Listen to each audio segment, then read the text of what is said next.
Следниот исказ вели вака. За да постои, овде нешто ми правите многу муабет, затоа застанав позади. За да постои квалитетна врска, еден од партнерите мора да се прилагоди кон тоа што му представува задоволство на другиот партнер. Значи, за да постои квалитетна врска, еден од партнерите мора да се прилагоди кон тоа што му представува задоволство на другиот партнер. Се согласувате? Не се согласувате? Или пак може би баш не сте сигурни? Има две страни. Жолтото, ако сакате, наместо зелено црвено, жолто. Да, тоа ви е за златна средина. Еми добро, добро дело, не сте баш сигурни. Фино, да си разговарате во врската, ако не сте сигурни. Или да видиме. За да постои една квалитетна врска, било тоа меѓу тинејџери или помеѓу сопружници, се потребни повеќе фактори, од кои не може би, туку да најважен е комуникацијата, како и взаимното почитување на партнерите и исполнувањето на сексуалните желби и на двајцата партнери. Никој не сме и нема за право да не ограничува. Зборувањето за задоволството како уште една компонента од сеопфатното сексуално образование е уште една тема за која што постојат безброј митови и стереотипи. Ми се допадна примерот кој што го спомна учениците за тоа дека како се очекува од девојчињата да разговарат, да размислуваат за овие прашања во оној момент кога невиноста се представува како символ за честност, за нешто чисто. Изборувањето за овие теми во една средина како што е нашава, особено во традиционалните семејства, предизвикува чувство на срам и непријатност кај нас младите и често се случува поради неинформираност, поради незнаење на работите, какви што се и како да се справат со истите. Младите се наоѓаат под притисок да во одредена ситуација донесат некои избрзани одлуки. Зошто избрзани одлуки? Затоа што се случува да младите сакаат да го имитираат некој медиумски лик во однос на овие теми или да го задоволат партнерот, да ги задоволат очекувањата на своите врсници и слично. Изучувањето на оваа компонента и со самото воведување на сеопфатно сексуално образование не само што врсниците ќе научат да се почитуваат помеѓу себе, туку ќе изградат и позитивен став за задоволството, сексуалната желба и сексуалниот однос како таков, како една нормална појава која што зависи од повеќе фактори и која што е еднаква и кај двата пола. Добро, нема да ве испрашувам да повториме досега што научивме, само ќе ве потсетам за да најдобро го запамтите, оној прв исказ кој што го споменавме, однесуваше на тоа дека нели правиот маж никогаш не плаче. Не е точно, ви го рушам митот, правиот маж плаче само од кровит. Да се знаете. Да ги срушиме митовите со цел, јас да ви кажам. Добро, четвртата компонента во овој дел ја завршивме. За кромидот, поправо сум или тоа не ви е ваше поле на разбирање? Си сечкал некогаш? Да. Ама се префрли да ти кажам на сушен кромид, не плачам од него. Доста пати. Подобро е. Има денес Нема да те дискриминира. Да. Не, многу насилен станувам кога сечкам кромид и токму петтата компонента се однесува на насилството, да ви кажем искрено. Поврзана и со солзи и со се, затоа и прочем и некако така субтилно ви понаметно предходното. Компонента 5, односно насилство, како застанав, мислеше дека ќе те давам. Еден исказ вели вака. И ова е многу честа појава, особено да речеме на овие простори, не само тука, општо во светот, но ние веројатно најмногу и најчесто ја забележуваме. Исказот вели: ако девојката била провокативно облечена, тогаш таа самата си е крива за тоа што била силувана. Односно, сама си го барала, што би се рекло. Значи, исказот вели, ако девојката била провокативно облечена, сама си го барала и затоа била силувана.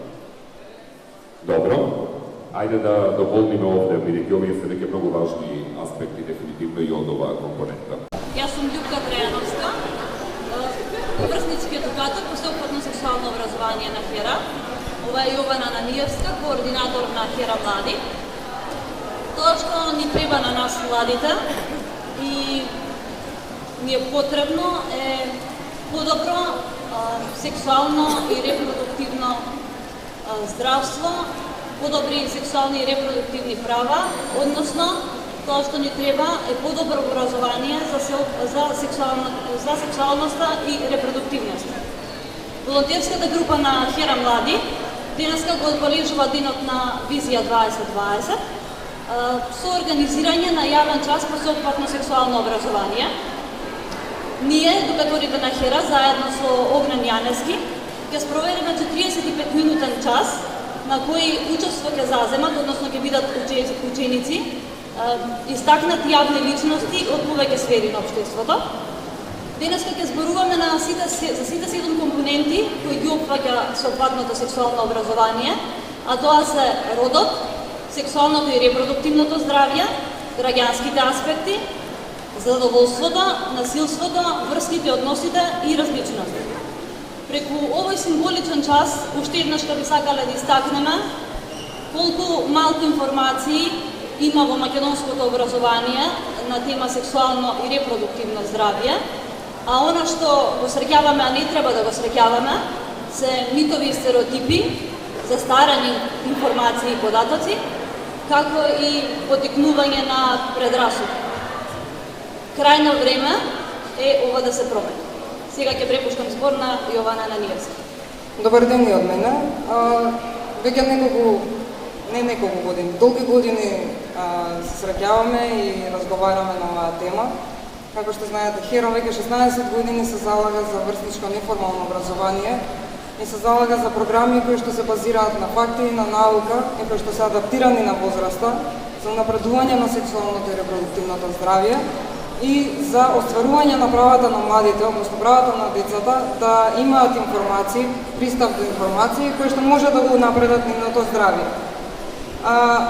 Сеопфатното сексуално образование како програма е исто така препорачена и од 4 национални стратегии во оваа држава, е препорачена од Собраниската комисија за еднакви можности, е поддржана од академската јавност, е поддржана од граѓанскиот сектор. Меѓутоа, се уште сме тука, каде што може да кажеме дека клучните институции, Министерството за образование и Бирото за развој на образованието, не само што не преземале соодветни чекори за да ја напредиме оваа програма во нашето образование, туку и даваат аргументи кои што се под влијание на партиска идеологија. Ќе повторам уште еднаш. Имаме зголемување на бројот на тинејџерски абортуси. Ако во 2010 година бил 183, во 2014 година тој број е зголемен на 217. Имаме зголемена тенденција за пораст на хламидија и на ХПВ. Имаме зголемено насилство. Имаме силеđество во училиштата кое што не се адресира соодветно. Силеđеството исто така е зголемено врз младите кои што имаат различна сексуална ориентација и различен родов идентитет. Овие факти нема да ги избегнеме. Мислам, потребата е јасна и веќе многу често се повторува не само од нас. Ваквото образование, можам уште еднаш да повторам дека може да биде решение. Едно од решенијата кое што ќе го намали насилството, ќе го намали бројот на абортуси и исто така ќе ги намали непланираните бременности. Тоа што повторно се собравме да ви го кажеме тука, а е ново, е тоа што веќе имаме и аргументи да ви кажеме дека ова образование функционира. Оваа програма на сеопфатно сексуално образование функционира. ХЕРА одржува една програма која што е пилот програма, а е според насоките на Меѓународната здравствена организација и УНЕСКО, па ја спроведувавме во училишта во Скопје. Евалуацијата покажа дека не само што се зголемени знаењата на младите кои што ја поминале оваа програма од 7 компоненти, туку има и значително подобрување на ставовите на сите теми кои што ги предаваат нашите врснички едукатори. Например, самите млади изјавиле дека сега можат да кажат и да препознаат што е насилство, можат подобро да го препознават сексуалното насилство и малтретирање.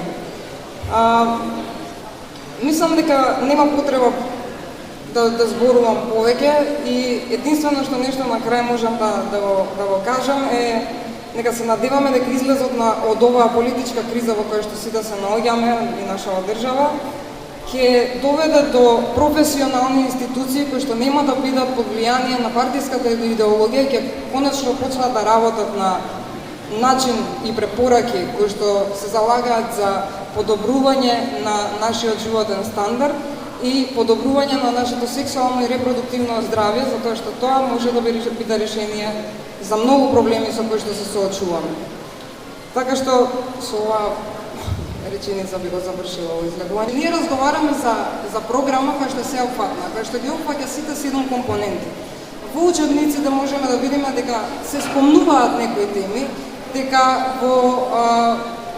повеќе се движат на биомедицински аспект, отколку што се движат во психолошкиот аспект, затоа што сексуалноста нема само една перспектива, сексуалноста има повеќе перспективи и кои што имаат повеќе влијание во однос на здравјето и секако благосостојбата на младите. Така што